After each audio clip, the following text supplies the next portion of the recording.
iniciando la transmisión de esta semana.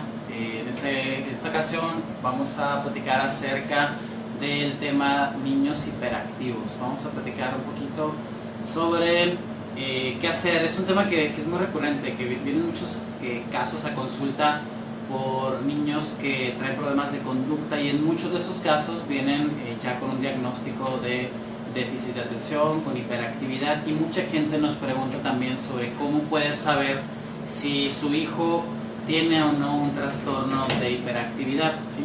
Una pregunta directa, ¿no? ¿Cómo saber si mi hijo es hiperactivo?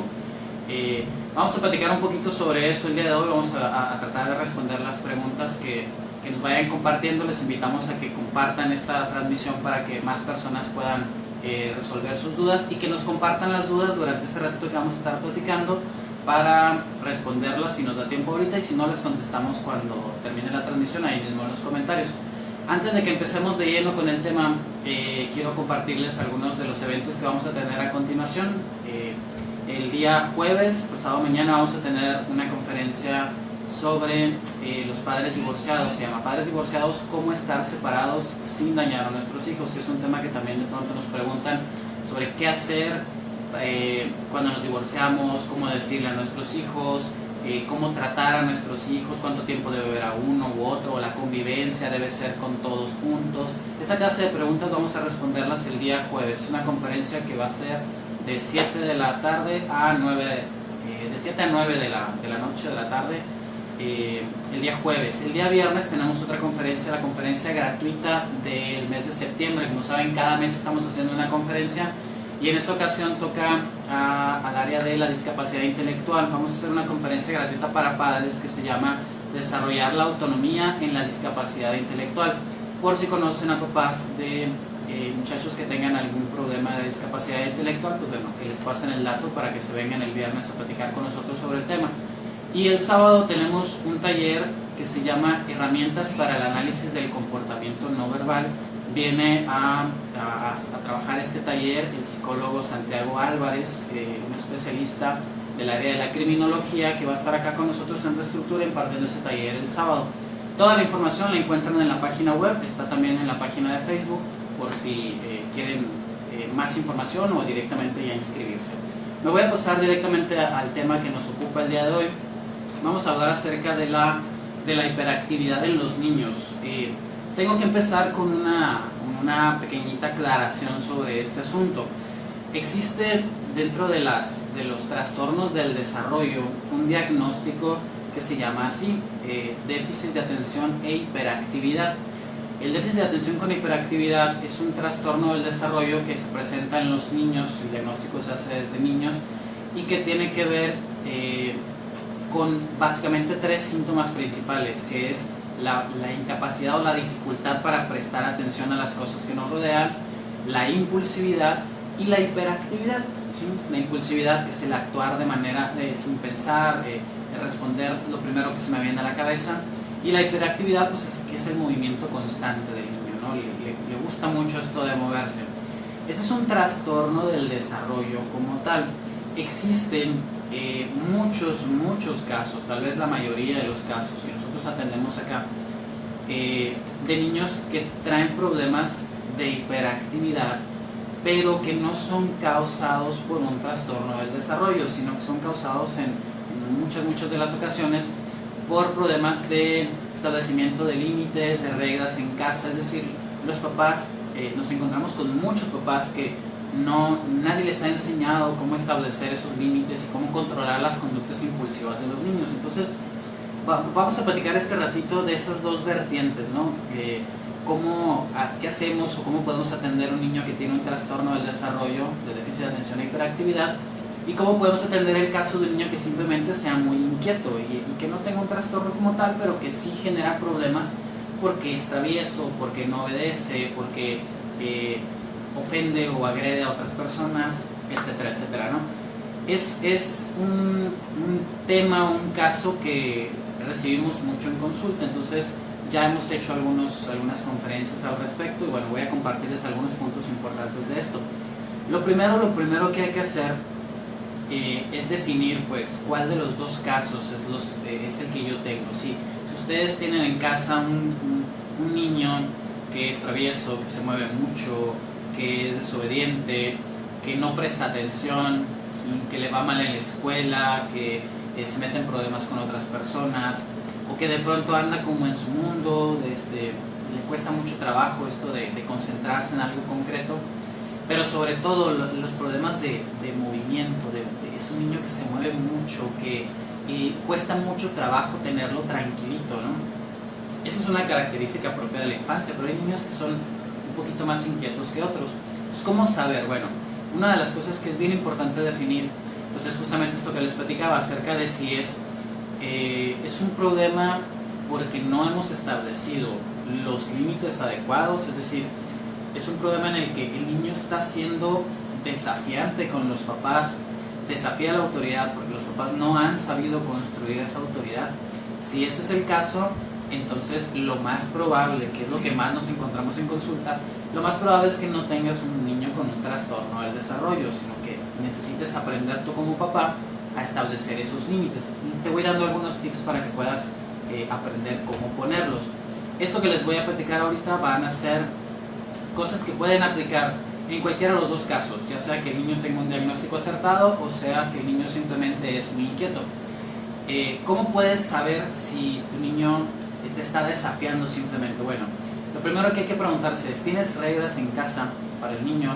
Y muchos papás, cuando yo les pregunto cuáles son las reglas de casa, normalmente empiezan a pensarlas en ese momento, o tienen una o dos reglas que son las que se le vienen a la cabeza, o que las que normalmente causan más problema, pero además de que no tienen las reglas suficientes, normalmente no hacen que se cumplan esas reglas. Y ahí es donde voy al segundo punto. Una vez que tú estableces reglas en casa para los niños, necesitas establecer una consecuencia para cuando las reglas no se cumplan.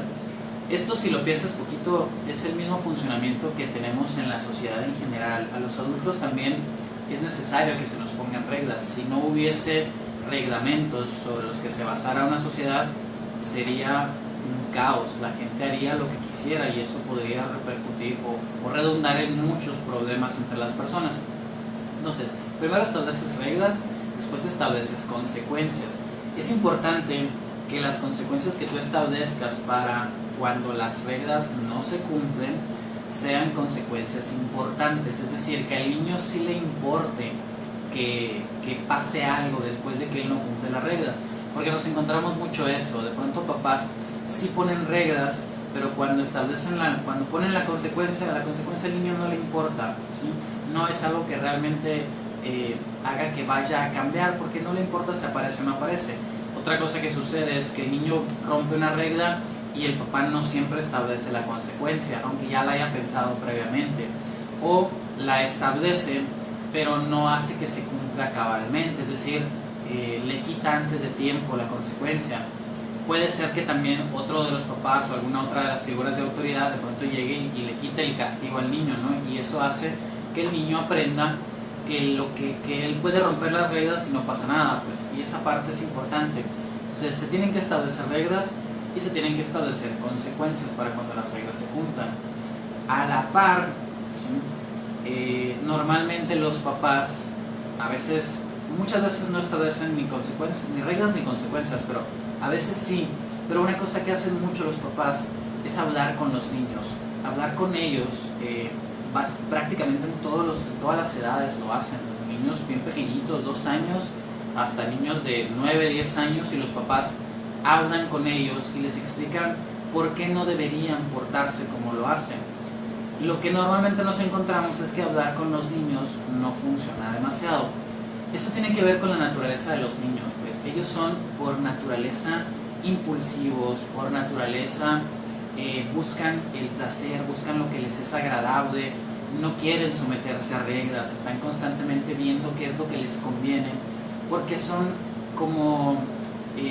demasiado emocionales, son más emocionales, o se expresa más la emoción que en los adultos, que ya con nuestro cerebro totalmente desarrollado, los adultos somos capaces en mayor medida que los niños de controlar los impulsos y los deseos, ¿no? Esa capacidad que hemos adquirido con la edad, los niños no la tienen. Entonces ellos buscan estar siempre cómodos. Hablar con ellos puede hacer que ellos entiendan, ¿sí? el niño te va a entender, pero no significa que cuando llegue el momento de decidir entre lo que le es cómodo y lo que es correcto, vaya a decidir lo que es correcto. Normalmente no pasa eso, normalmente escogen lo que es cómodo. Y entonces los papás se quedan en esta dinámica de hablar con ellos y el niño portándose mal, y cuando se vuelven a portar mal, pues vuelven a hablar con ellos y luego se dan cuenta de que no funciona. Entonces, ¿hay que hablar con ellos? Sí, por supuesto, hay que explicarles por qué hay reglas, hay que explicarles por qué hay consecuencias, pero no lo hagas más de una vez, ellos te van a entender. Lo que pasa es que te van a cuestionar porque no les va a gustar que haya reglas, y mucho menos que haya consecuencias. Entonces, habla con tus hijos, defíneles, explícales lo que está pasando, pero no te desgastes hablando y hablando y hablando con ellos. Utiliza más la estrategia de las consecuencias. Ahora, es bien importante, además de que establezcamos consecuencias que sean suficientes, también hacer un balance entre lo que usamos los castigos y lo que premiamos a los niños, porque finalmente son niños, ellos necesitan compañía, necesitan la protección, necesitan el cariño, necesitan la atención de los adultos, como todos la necesitamos, pero ellos con mayor razón, porque son personas que apenas están en desarrollo, entonces son un poquito más vulnerables o mucho más vulnerables que los adultos. Entonces necesitan cuidados, ¿sí? Es importante que el niño no se pase, que no haya pues maltratos, que esas consecuencias que tú establezcas no vayan, por ejemplo, a lo físico, no son necesarios los golpes que no vayan a romper con la dignidad o con el orgullo, que es tan importante, o con que vayan a caer pues en humillaciones, en maltratos. Es bien importante esa parte. Tú puedes establecer consecuencias que sean lo suficientemente importantes, que el niño las considere algo que de verdad le importe y le van a hacer cambiar, y que no lleguen a ese nivel ni de golpes, ni de gritos, ni de insultos, ni de maltratos de ningún tipo. Una vez que ya estableciste esto, es bien importante la constancia, ¿sí? Ya tienes tus reglas, ya tienes tus consecuencias, ya sabes que si el niño se está portando bien, hay que darle cariño, hay que darle amor, hay que darle cuidados, y cuando no se está portando bien, también, ¿sí? Nada más que tienes que ser firme en la consecuencia, es decir, no tienes que maltratarlo. Con cariño tú le puedes decir qué es lo que va a pasar y le aplicas esa consecuencia. No es necesario que estés enojado, ni que haya maltratos, ni que haya malas palabras. Pero ya una vez que cubriste con esto, entonces tienes que ser muy constante. Esa parte es importante. Si tú a veces cumples con las consecuencias y a veces no, es muy probable que el niño persista en las conductas que son inadecuadas, ¿no? Entonces, el niño se va a resistir. Esa es una cosa que también es importante y te advierto, ¿no? Cuando tú le pongas consecuencias, el niño se va a resistir y va a estar, a veces incluso se portan un poco peor, ¿no?, de lo que lo han hecho normalmente, porque van a estar tratando de que todas las cosas sigan como antes eran, ¿sí? Si tú cedes, esta es la clave de esto, si tú cedes antes que el niño, él va a resultar ganador y por tanto vas a tener que reiniciar el proceso, ¿sí? Entonces es bien importante que pase lo que pase, las consecuencias que tú estableces se cumplan para que sean efectivas. Si no se cumplen, no te va a funcionar.